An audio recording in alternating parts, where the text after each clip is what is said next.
Hi, everybody. I'm Dianne Weinstein.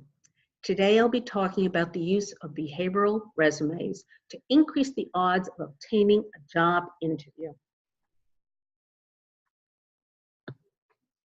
Our agenda: we're going to talk about the growing trend for job applicants to submit behavioral-focused resumes, explore psychological factors that can influence whether a resume is selected or dismissed by a job recruiter or hiring manager. Learn the basics of creating a behavioral-focused resume. So let's get started.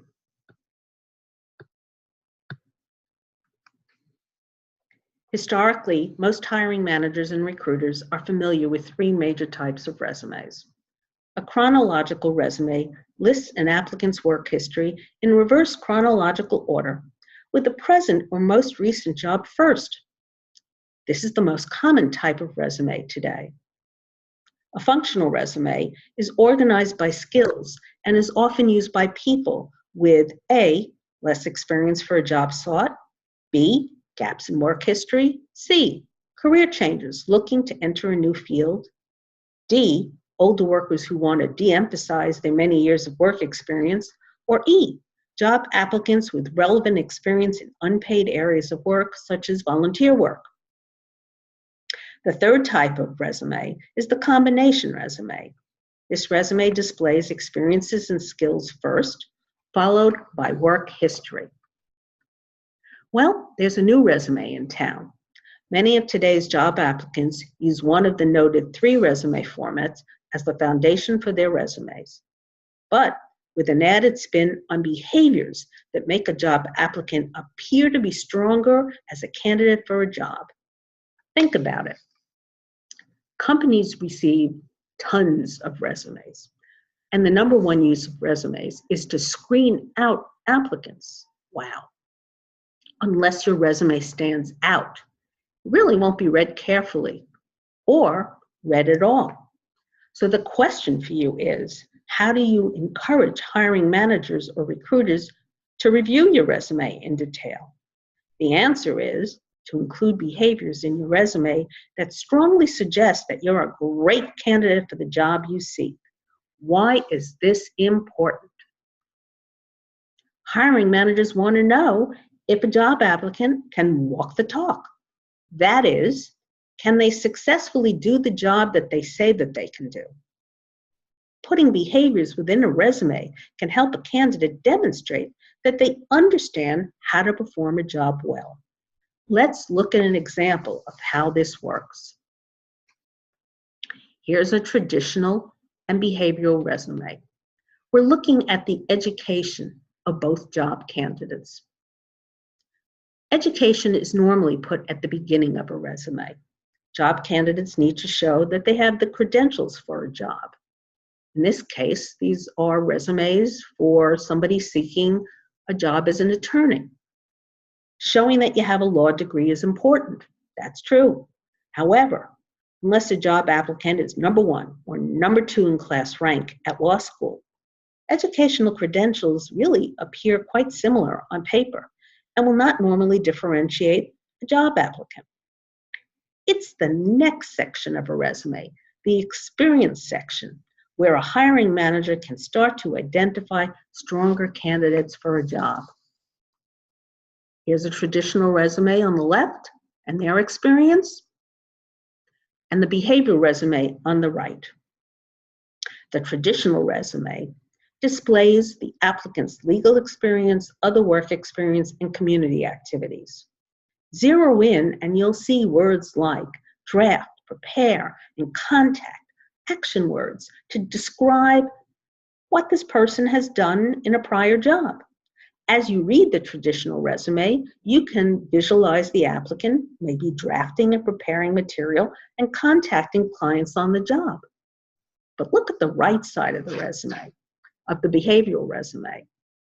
The behavioral resume uses many, many action verbs to describe behaviors that this job applicant performed in the past. We see words such as interview, determine, formulate, conduct, draft, prepare, contact, ensure, brief, analyze, handle, aid, and prepare again. These many descriptive words depict the image of a high-powered, problem-solving attorney, right? What's more, the bulleted points often include reasons or the purpose for the behaviors described. As you read this resume, you can almost visualize this applicant in motion on the job, performing the many, many behaviors that an attorney needs to perform to be successful. In this scenario, comparing the two resumes, the phrase seeing is believing comes into play. Let's face it, the behavioral resume gives the hiring manager the impression that this job applicant understands what's required to be successful in the job. And more than likely, the person with the behavioral resume will be invited for an interview before the person with the traditional resume. Consider, in this scenario, would a hiring manager consciously look for behaviors in a resume that would make someone be successful in a job? Could be. In the old days, hiring managers' pre-screening resumes would look at education, work experience, technical skills, and a track record. But now, they're also looking for behaviors. Why does this happen? Research suggests that the most accurate predictor of future job performance is how a job applicant performed in a similar past situation. So with this in mind, we're seeing a growing trend for hiring managers to profile the behaviors of people who are successful in jobs and using this information to better review resumes for good job applicants. Think about it. It makes sense. Matching the behaviors of people successful in a job against the behavior of job applicants for the same jobs improves the odds of us selecting a better candidate to fill the job.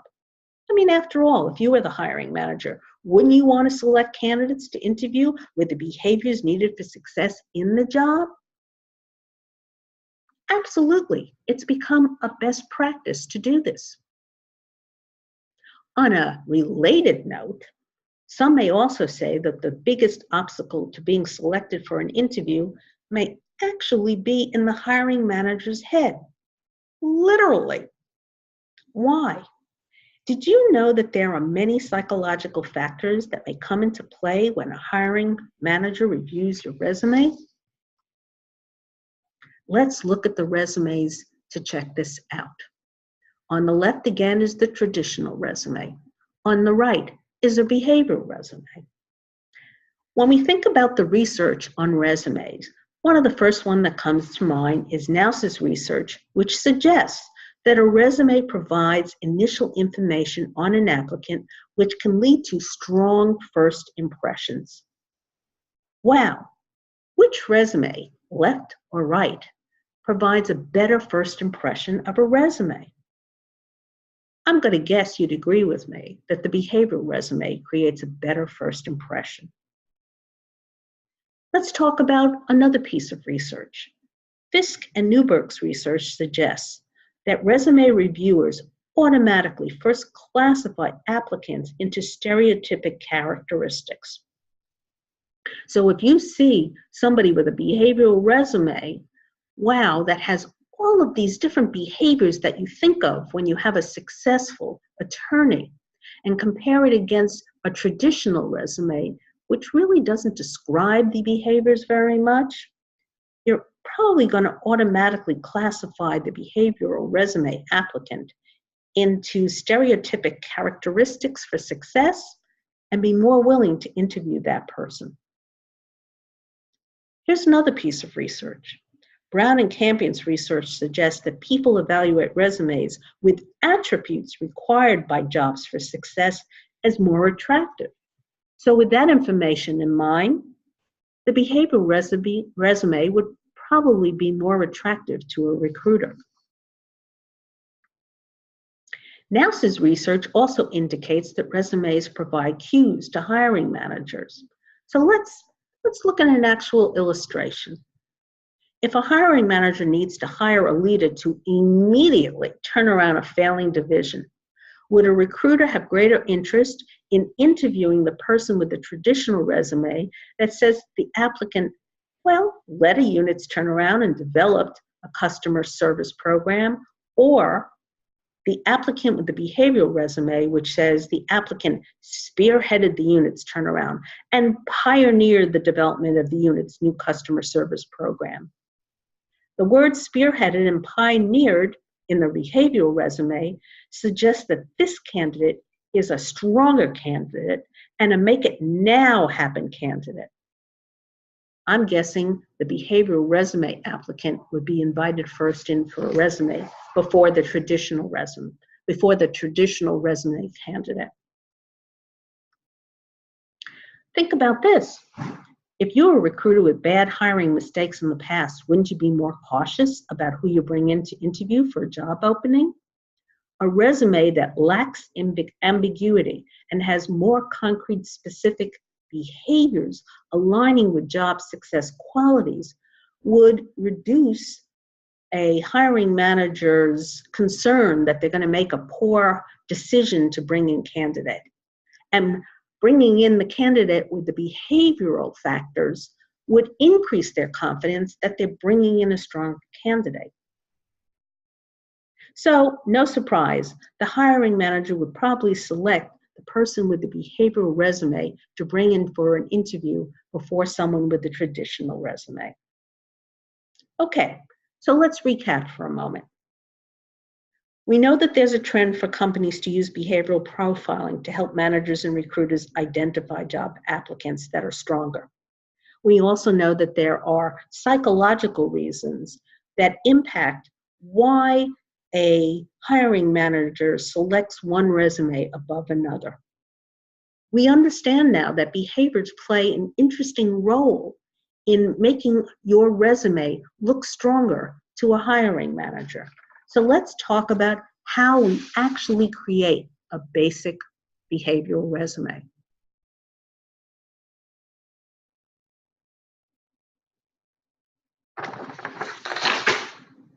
First, you would research a company's industry and research the company themselves and look for any key behaviors that people in that company seem to have. Then you get a job description or a job posting for a particular organization's job.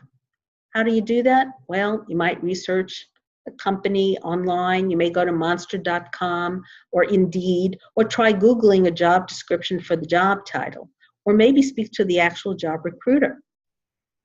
Once you have the basic job description, you highlight each of the major responsibilities of the jobs and the kinds of behaviors that are important to create these responsibilities.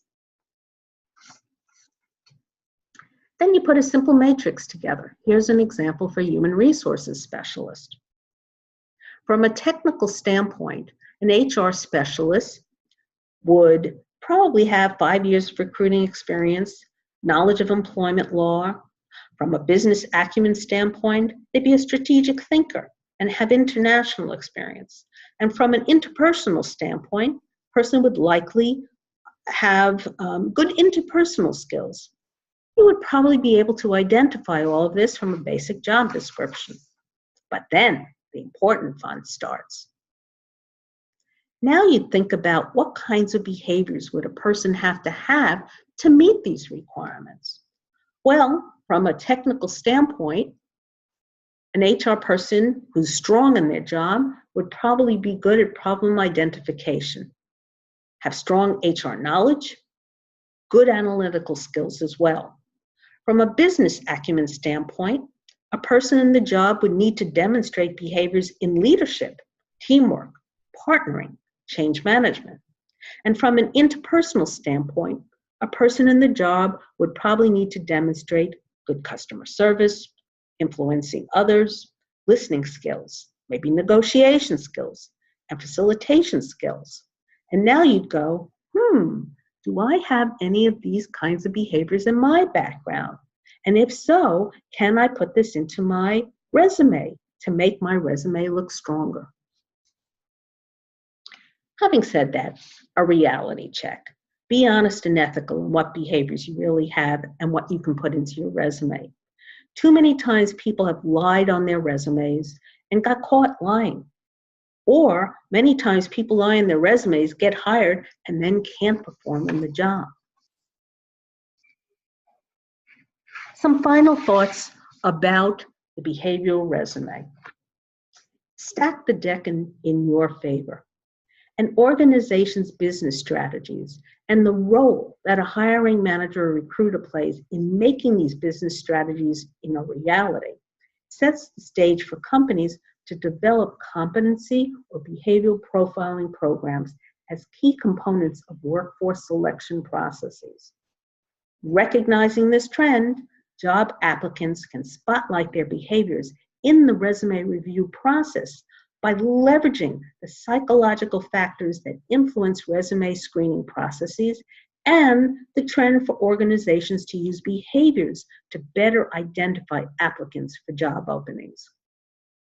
For these reasons, it benefits job applicants to familiarize themselves with the behaviors required for success in the jobs they seek and include these behaviors within their resumes. Again, stack the deck in your favor. Taking this step could increase the odds of your resume being selected for an interview. So at this point, I thank you very, very much for listening to today's presentation, and I wish you great success in your job search.